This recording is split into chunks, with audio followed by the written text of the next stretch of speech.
नमस्कार। दिन भर की बड़ी खबरों में आपका स्वागत है। मैं हूं अंशिता श्रीवास्तव। इस बुलेटिन में आज बात होगी लखीमपुर खीरी मामले में हुए बड़े खुलासे की। नवाब मलिक और देवेंद्र फडणवीस के बीच टकराव में आए अंडरवर्ल्ड के नाम की। जानेंगे रफाल सौदे में क्यों कांग्रेस बीजेपी में शुरू हुई लड़ाई। यूपी चुनावों में गठबंधन पर क्या है बीएसपी का फैसला। बात करेंगे नवजोत सिंह सिद्धू के अपनी ही सरकार पर उठाए गए सवालों की। पश्चिम बंगाल में ममता मंत्रिमंडल विस्तार की और बुलेटिन के आखिर में बात समाजवादी इत्र की। लेकिन तमाम बड़ी खबरों से पहले एक नजर सुर्खियों पर। 4 राज्यों की 56 विधान परिषद सीटों के लिए 16 नवंबर को जारी होगी अधिसूचना। आंध्र प्रदेश, महाराष्ट्र, कर्नाटक और तेलंगाना में 10 दिसंबर को होगा मतदान। 14 को आएंगे नतीजे। यूपी में जारी रहेगी नाम बदलने की सियासत। अब बदायूं जिले का नाम बदलने की तैयारी। सीएम योगी आदित्यनाथ ने दिए संकेत, कहा बदायूं का नाम बदल कर किया जा सकता है वेदामऊ। यहीं पर हुआ था वेदों का अध्ययन। न्यूजीलैंड के खिलाफ T20 सीरीज से विराट कोहली को मिल सकता है आराम। रोहित शर्मा संभाल सकते हैं टीम की कमान। पहले टेस्ट मैच में भी रोहित कर सकते हैं टीम की कप्तानी। गिरावट के साथ बंद हुआ शेयर बाजार। सेंसेक्स 112 अंकों की गिरावट के साथ 60,433 अंकों पर हुआ बंद। निफ्टी में 24 अंकों की रही गिरावट। 18,044 अंक पर बंद हुआ निफ्टी।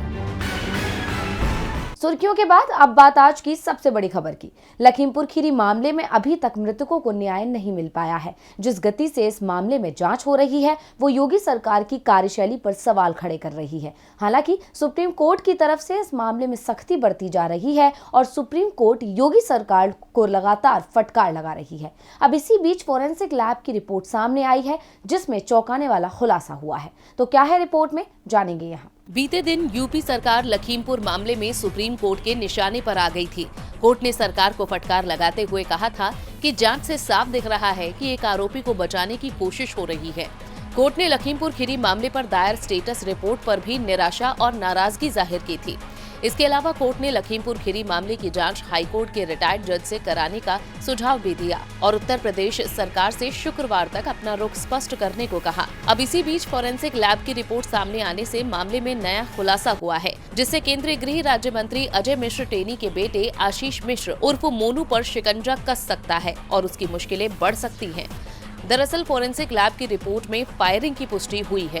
केंद्रीय गृह राज्य मंत्री अजय मिश्र टेनी के बेटे आशीष मिश्र और उसके करीबी अंकित दास की लाइसेंसी बंदूक की बैलिस्टिक रिपोर्ट में गोली चलाने की पुष्टि हुई है।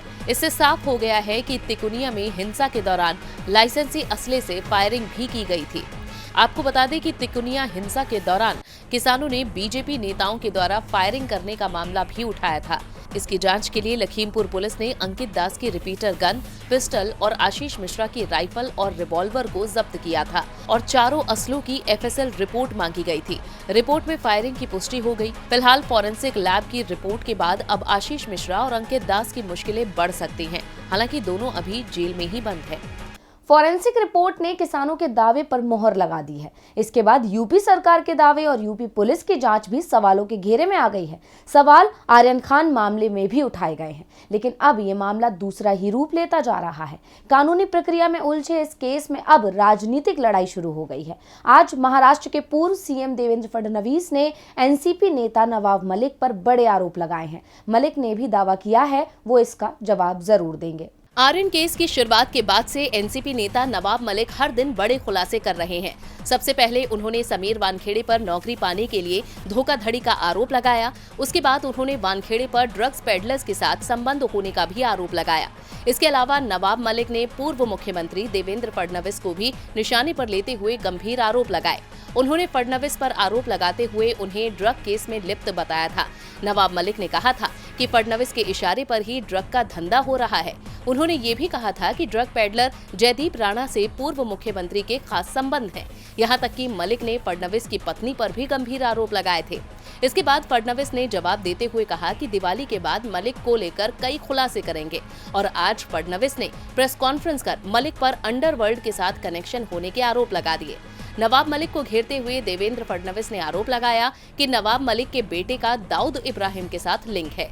फडणवीस ने दावा किया कि नवाब मलिक ने अंडरवर्ल्ड के उन लोगों से जमीन खरीदी थी जो 1993 के मुंबई मामले में दोषी पाए गए थे।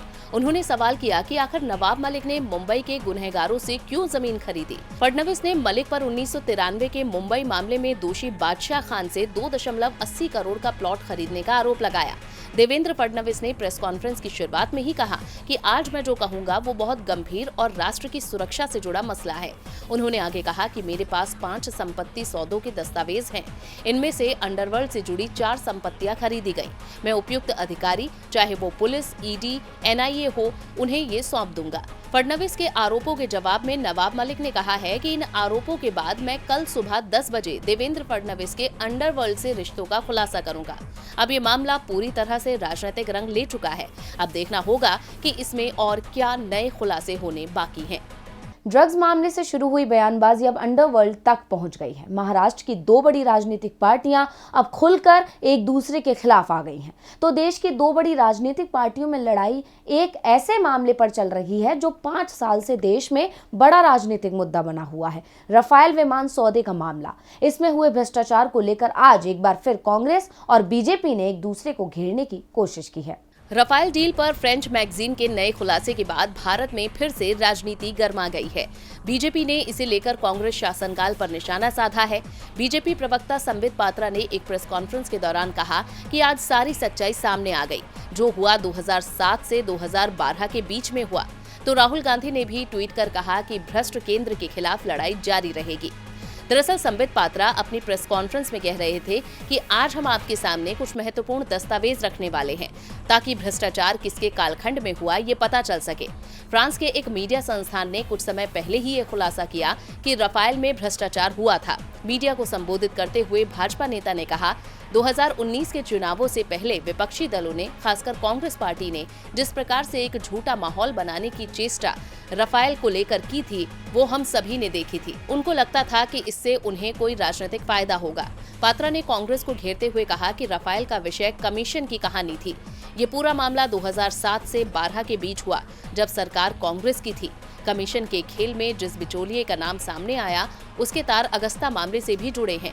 उधर राहुल गांधी ने भी फ्रेंच मैगजीन के इस खुलासे पर कहा कि जब पग पग पर सत्य साथ है तो फिक्र की क्या बात है। मेरे कांग्रेस साथियों, भ्रष्ट केंद्र सरकार के खिलाफ ऐसे ही लड़ते रहो, रुको मत, थको मत, डरो मत।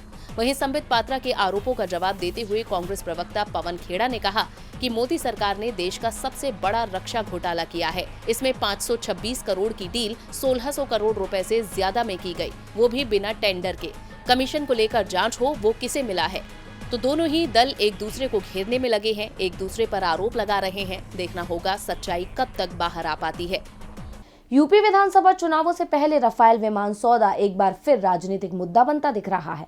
कांग्रेस शुरुआत से ही इस मामले की जांच की मांग करती रही है और एक बार फिर राफेल के सहारे बीजेपी को यूपी चुनावों में घेरने की तैयारी में है। लेकिन यूपी में मुकाबला सिर्फ कांग्रेस और बीजेपी के बीच नहीं है, बल्कि यहाँ मुकाबले में सपा और बसपा भी मजबूती से मैदान में है। सपा ने तो कई पार्टियों से गठबंधन तय कर लिया है, तो मायावती ने गठबंधन को लेकर आज अपने पत्ते खोल दिए हैं। तो क्या कहा है मायावती ने, देखिए रिपोर्ट। बसपा सुप्रीमो मायावती ने कहा कि हम 2022 में होने वाले यूपी विधानसभा चुनाव में किसी भी दल के साथ गठबंधन नहीं करेंगे।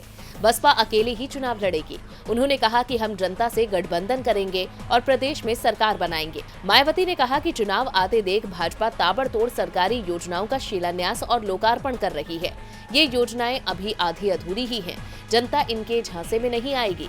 उन्होंने कांग्रेस और सपा पर भी निशाना साधते हुए कहा कि कांग्रेस भी भाजपा की राह पर है, इसलिए लगातार लोक लुभावन घोषणाएं कर रही है। अगर उन्होंने सत्ता में रहते हुए 50% भी वादे पूरे किए होते तो आज केंद्र की सत्ता से बाहर ना होते। मायावती ने कहा कि जनता सपा के चुनावी वादों पर यकीन नहीं करेगी और उन्हें वोट नहीं देगी।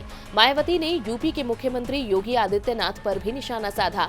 कहा कि यूपी के सीएम की तरह मेरा भी परिवार नहीं है, लेकिन मैं कोई पोशाक धारण कर सन्यासी नहीं बन गई हूँ। मेरा परिवार सभी धर्मों के लोग हैं और मैं सभी का ध्यान रखती हूँ। योगी ने एक धर्म विशेष जाति के लोगों पर ही अपना ध्यान फोकस किया है। कहा कि अगर कोई मेरा भाई बहन व रिश्तेदार निस्वार्थ भाव से राजनीति में सेवा करने के उद्देश्य से आए तो इसे परिवारवाद कहकर उंगली नहीं उठानी चाहिए। मायावती ने कहा कि विधानसभा चुनावों में सपा और भाजपा ने अपनी स्थिति बिल्कुल साफ कर दी है कि दोनों हिंदू मुस्लिम मुद्दे पर ही चुनाव कराने पर आमादा हैं। दरअसल दोनों ही एक दूसरे के पोषक और पूरक हैं। बसपा सर्व समाज की पार्टी है और अपने उसी एजेंडे पर काम करेगी। सपा और भाजपा पर निशाना साधते हुए उन्होंने कहा कि दोनों के इरादे साफ हैं। कभी जिन्ना, सांप्रदायिक और धार्मिक मुद्दों को उठाने का प्रयास सीधा सीधा हिंदू और मुसलमानों पर फोकस करना, और दोनों एक दूसरे को लाभ पहुंचाना चाहते हैं। बीएसपी इस बार यूपी विधानसभा चुनाव अकेले लड़ेगी। वैसे इस बार कई बड़े नेताओं के साथ छोड़ने से बीएसपी कमजोर हुई है, लेकिन मायावती के करिश्मे पर पार्टी को पूरा भरोसा है। लेकिन पंजाब में कांग्रेस के प्रदेश अध्यक्ष को अपनी सरकार पर भरोसा नहीं दिख रहा है। पंजाब कांग्रेस के प्रधान नवजोत सिंह सिद्धू ने एक बार फिर राज्य के सीएम चन्नी पर निशाना साधा है। तो क्या कहा है सिद्धू ने, देखिए रिपोर्ट। पंजाब विधानसभा चुनाव से पहले कांग्रेस में छिड़ी कलह को खत्म करवाने की कोशिश की जा रही है। आला कमान लगातार बैठक कर नाराजगी को दूर करने की जद्दोजहद में है, लेकिन उसका कोई नतीजा निकलता नजर नहीं आ रहा। नवजोत सिंह सिद्धू अब भी तल्ख तेवर दिखा रहे हैं। उन्होंने एजी और डीजीपी के मुद्दे पर इशारों में सीएम चरणजीत सिंह चन्नी को खरी खोटी सुनाई। नवजोत सिंह सिद्धू ने अल्टीमेटम देते हुए कहा कि बेअदबी के मुद्दे पर समझौता करने वाले अफसर चाहिए या मैं, पंजाब सरकार तय कर ले। सिद्धू के इस अल्टीमेटम के बाद पंजाब कांग्रेस में एक बार फिर से हालात बिगड़ने की आशंका जताई जा रही है। बताया जा रहा है कि सीएम चन्नी ने सिद्धू की ओर से बनाई जा रही दबाव की रणनीति पर आपत्ति जताई है और इस मुद्दे को कांग्रेस आलाकमान के सामने उठाया है। वैसे ये कोई पहला मौका नहीं है जब सिद्धू ने चन्नी की चिंता बढ़ाई हो। चरणजीत सिंह चन्नी जब से पंजाब के मुख्यमंत्री बने हैं, तब से सिद्धू कई मौकों पर उन्हें अपना छोटा भाई बताते रहे, लेकिन दोनों के बीच सत्ता की खींचतान किसी से छिपी नहीं है। सिद्धू जिस तरह से बार बार सरकार के कामकाज में दखल दे रहे हैं, उससे चन्नी खुश नहीं है। सिद्धू के दबाव के बावजूद चन्नी कांग्रेस अध्यक्ष सोनिया गांधी की सलाह पर कुछ भी टिप्पणी करने से बच रहे हैं। हालांकि चन्नी ने सिद्धू की ओर से बनाए जा रहे दबाव के बारे में पार्टी आलाकमान को बता दिया है, यानी साफ है कि चन्नी भी सिद्धू से खुश नहीं है। दिग्गज नेताओं की इस तकरार से कांग्रेस की परेशानी भी बढ़ती जा रही है। अब देखना होगा कि आलाकमान क्या कदम उठाता है। सिद्धू के तेवरों से उनकी सरकार ही सबसे ज्यादा परेशान दिख रही है। चुनाव सामने है और चरणजीत सिंह चन्नी को विपक्ष से ज्यादा सिद्धू के सवाल परेशान कर रहे हैं। तो दूसरी ओर पश्चिम बंगाल की सीएम ममता बनर्जी के सामने कोई चुनौती नहीं दिख रही है, इसीलिए वो अब अपने मंत्रिमंडल का विस्तार कर रही हैं। तो किसे मिल सकती है ममता मंत्रिमंडल में जगह, देखिए रिपोर्ट। तृणमूल कांग्रेस के पिछले 11 वर्षों के शासन में ममता बनर्जी ने वित्त और पंचायत एवं ग्रामीण विकास में कोई बदलाव नहीं किया है, लेकिन अब इन दो प्रमुख विभागों में पूर्णकालिक मंत्री नहीं होने के कारण मुख्यमंत्री ममता बनर्जी जल्द ही मंत्रिमंडल में फेरबदल कर सकती हैं। दावा किया जा रहा है कि इस फेरबदल में नए चेहरों को मौका दिया जा सकता है। दरअसल पंचायत मंत्री सुब्रत मुखर्जी के अचानक हुए निधन और वित्त मंत्री अमित मित्रा का स्वास्थ्य ठीक न रहने के कारण वो मंत्री और विधायक के रूप में काम नहीं कर पा रहे हैं। अब ऐसे में बनर्जी के पास मंत्रिमंडल में फेरबदल करने के अलावा कोई रास्ता नहीं है। हालांकि ममता बनर्जी चाहती थी कि मित्रा वित्त विभाग के सलाहकार के रूप में बने रहे और मित्रा ने प्रस्ताव पर सहमति भी दे दी है, लेकिन ये पद किसी को सौंपना जरूरी है। ऐसे में कयास लग रहे हैं कि ममता बनर्जी की सबसे भरोसेमंद चंद्रमा भट्टाचार्य को वित्त विभाग में राज्य मंत्री का दर्जा दिया जा सकता है।